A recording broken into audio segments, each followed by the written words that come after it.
Supreme Court of Kenya, Honorable Justice Martha Koome, the Honorable Attorney General of the Republic of Kenya, Honorable Dorcas Odor, chairpersons of commissions present here, members of the IEBC, my new colleagues, the Chief Registrar of the Judiciary, Honorable Winfrida Mokaya, distinguished guests, ladies and gentlemen, good afternoon. Allow me to take this opportunity to make a few remarks. It is with profound humility and a deep sense of duty that I address you today as the newly appointed chairperson of the IEBC. I am immensely honored by the trust placed in me to lead this vital institution, one that lies at the heart of our democracy. I extend my warmest congratulations to my fellow commissioners who have just taken their oath of office.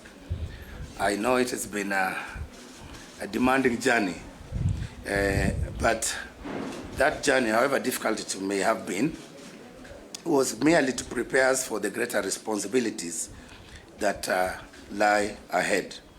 Today marks the beginning of our service to the people of Kenya.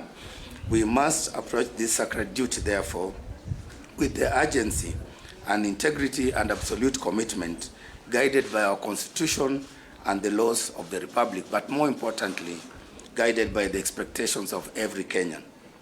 Free and fair and credible elections are the cornerstone of our democratic society. The IEBC is entrusted with the solemn responsibility to ensure that every citizen's voice is not only heard, but honored.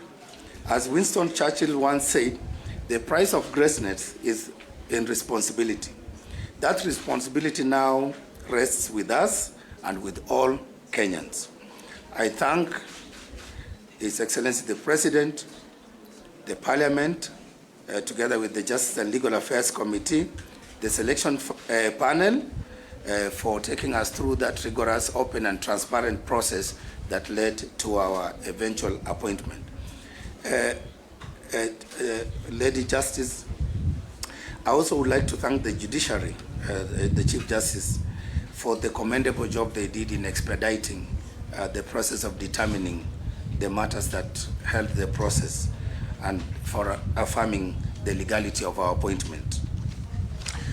I wish to state to the country that my first and foremost loyalty is to the people of Kenya, who hold the sovereign power under Article 1 of our Constitution. And that power allows them, therefore, to exercise their sovereign responsibility, including their right to vote. And therefore, I wish to assure Kenyans that their voices will not only be heard, but they will also count during this, the coming elections. As we look ahead, I urge you to stand firm in your commitment to democratic values. Together, we must build a stronger, more resilient nation, one election at a time. John Lewis once said, "The vote is so precious, it is almost sacred. It is the most powerful nonviolent tool which we have in a democracy." I therefore echo the truth in the words of John Lewis, and I urge all Kenyans to ensure that we use this opportunity that our electoral processes allows us to ensure that we build a peaceful, stable, and secure democracy. Credibility, ladies and gentlemen, of our elections depends on our collective commitment to the rule of law, to fairness, to the principle that every Kenyan matters. And in Article 88 of the Constitution, our mandate as IEBC is clearly outlined. And we, together with my colleagues and our secretariat, are committed to take that responsibility seriously, that we shall ensure that we discharge our mandate with the seriousness that it deserves. And today, as you have witnessed, ladies and gentlemen, we have taken that oath, and we will abide by the words and the spirit of that oath.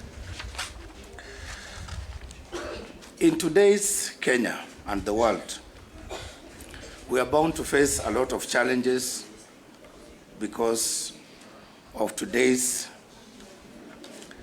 new innovations. And one of the greatest challenges, but also an opportunity, is the issue of information.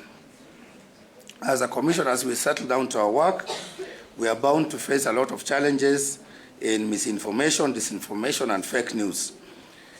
But we also have an opportunity to work with those news outlets to ensure that we educate, we inform, and we focus on factual truth so that then we build trust, because it's through that information that we build trust in the credibility of our institutions, such as IEBC, but also of our electoral processes. Lastly, Honorable Lady Chief Justice, a credible election is not a responsibility of IEBC alone. It is a national responsibility.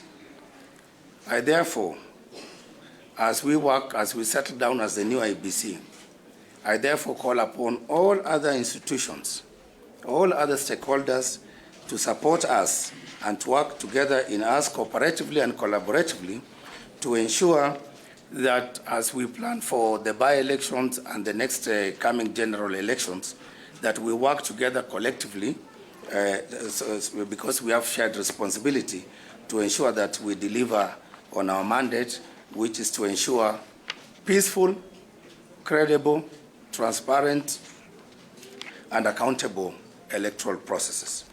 As I conclude, I appeal to every Kenyan to be part of this journey and to support us with your participation, your vigilance, your voices, so that our democracy will be as strong as our collective belief in it. I also, as I conclude, wish to remind us that IEBC has been here long enough, and we have our predecessors who have been the architects of some of the systems that we will inherit, that we will work to perfect and improve, and therefore wish to pay tribute to them, to honor them for their outstanding contribution to consolidating and deepening our democratic processes through their work in IEBC. Let me leave you finally with the words of Larry J. Sabato, that every election is determined by the people who show up. So I urge fellow Kenyans that you must show up, you must engage, you must vote, and you must participate in ensuring that we do our job very well for the sake of our country. I thank you.